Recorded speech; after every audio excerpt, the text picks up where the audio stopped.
పూరా local. Tibet ఆధ్యాత్మిక గురువు దలైలామా వారసుడిపై కొంతకాలంగా వివాదం నెలకొంది. చైనా ఒత్తిడితో ఒక సమయంలో ఆయన తానే చివరి దలైలామా కావచ్చని అన్నారు.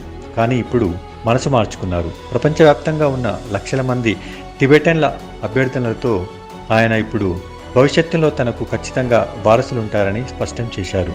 ఇప్పుడు ఆయనకు 90 ఏళ్లు వచ్చాయి. దలైలామాను గుర్తించడానికి చాలా సమయం పడుతుంది. ప్రస్తుతం 14వ దలైలామాను గుర్తించేందుకే 4 ఏళ్ల సమయం పట్టింది. దలైలామాగా ఉన్నవారు శరీరాన్ని విడిచి వెళ్లిన తర్వాత లామా లాత్సో సరస్సు వద్ద తపస్సు చేసే అత్యున్నత స్థాయి బౌద్ధ సన్యాసులకు కొత్త అవతారంలో సాక్షాత్కరిస్తారని నమ్మకం. బౌద్ధ సన్యాసులకు ఆయన కలలో కనిపిస్తారని విశ్వసిస్తారు.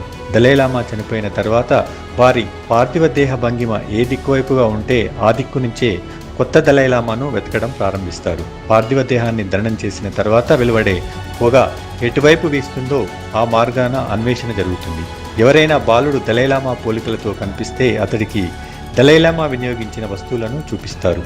వాటిని అతడు గుర్తిస్తున్నాడా లేదా అని తెలుసుకుంటారు. 13వ దలైలామా వస్తువులను 2 ఏళ్ల వయసులో ఉన్న టెంజిన్ గ్యాట్సో గుర్తుపట్టిన వెంటనే ఆయన్ను దలైలామాగా ఎంపిక చేశారు. అప్పటి నుంచి ఆయనకు శిక్షణ ఇచ్చారు. ఆ తర్వాత స్థానం దలైలామా తర్వాత స్థానం పంచెన్ లామాది.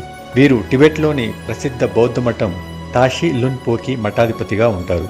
వీరే దలైలామా వారసుని గుర్తించడంలో కీలక పాత్ర పోషిస్తారు.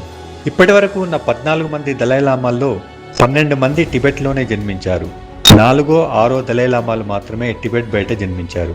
4వ దలైలామా మంగోలియాలో జన్మించగా 6వ దలైలామా అరుణాచల్ ప్రదేశ్లోని మ్యాన్ తెవాంగ్ ప్రాంతంలో పుట్టారు.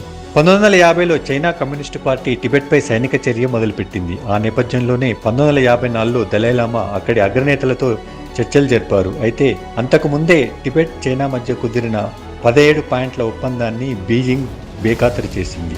తనకు వ్యతిరేకంగా తిరుగుబాటు గలం వినిపిస్తున్న వారిపై ఉక్కుపాదం మోపింది. ఆ క్రమంలోనే 1959లో దలైలామా భారత్ చేరుకుని అప్పటి ప్రధాని జవహర్లాల్ నెహ్రూ ఆశ్రయం కోరారు.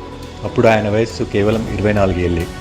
ఆయనతో పాటు అప్పుడు 80,000 మంది టిబెటన్లు భారత్కు చేరుకున్నారు. ప్రస్తుతం ఆయన ధర్మశాలలో నివసిస్తున్నారు.